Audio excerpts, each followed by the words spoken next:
in the uncharted backwaters, the unfashionable end of the western spiral arm of the galaxy, lies a small, unregarded yellow sun. Orbiting this at a distance of roughly 92 million miles is an utterly insignificant little blue-green planet, whose ape-descended life forms are so amazingly primitive that they still think digital watches are a pretty neat idea.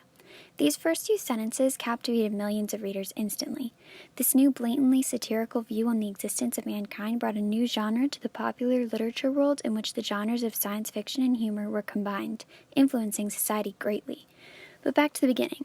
No, not back to the beginning of the Earth, the beginning of Douglas Noel Adams. He was strange to say the least. His initials and nickname were the letters DNA, ironically soon after the genetic material was discovered. He didn't speak until he was 4. He was very, very tall, and he wanted to be a nuclear physicist as a child. The plan obviously failed. Later, he went back to school to study English at Cambridge. Stalling and procrastinating were normal for Adams, and over time he found creative ways to do so. One day, while hitchhiking across Europe at age 18, he was lying drunk in a field in Innsbruck with his copy of Hitchhiker's Guide to Europe when he thought to himself that someone ought to write the Hitchhiker's Guide to the Galaxy. Many years later, he recalled that night and that interesting idea, so he made a radio show based off of it, then later a book series based off of that.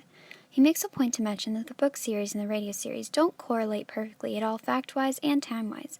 This sporadic quality of his writing is most likely due to his crazy way of life, which is what draws many readers to his work. His frequently changing jobs from Monty Python cast member to a Doctor Who skit writer, to chicken shed cleaner, to a Pink Floyd guitar player, to a rich Arabian family's security guard, seems to make his writing more random and quirky. Another quality that contributes to the style of writing is, as mentioned before, his procrastination habits. Not only was Douglas Adams a genius, but he was a great procrastinator.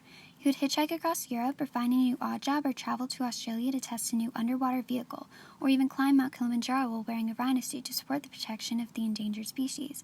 Now more about his time period. Douglas Adams became best known for his famous science fiction series The Hitchhiker's Guide to the Galaxy in the late 1970s, a time of bell-bottoms, women's rights movements, and increasing environmental activists. Douglas Adams' sporadic and go-with-the-flow lifestyle gave him a great understanding of the world. Along with the rise of the environmental movement in the late 1970s, with liberal ideas still being somewhat popular, Adams was influenced into being an environmental activist. Literature not only influences society, but it also influences the author.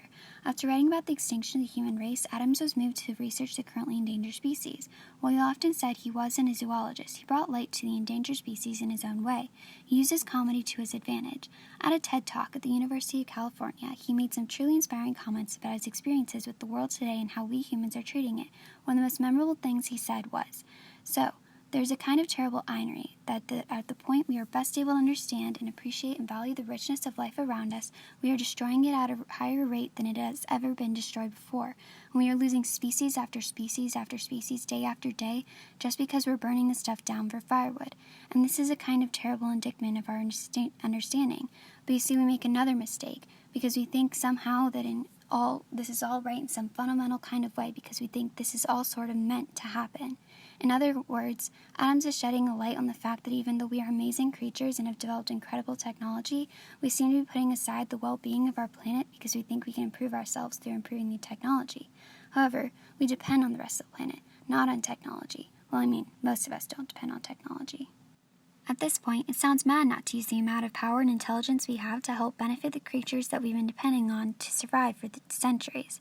In this way, we share a similarity to Arthur Dent, the main character in Hitchhiker's Guide to the Galaxy. We, like Arthur Dent, are focused on the small things like getting to a better job position, rather than living in the now to help benefit the future of our planet. However, we won't be able to run off like Arthur Dent with his alien friend, Ford Prefect, and depressed robot Marvin, on thrilling adventures throughout the galaxy.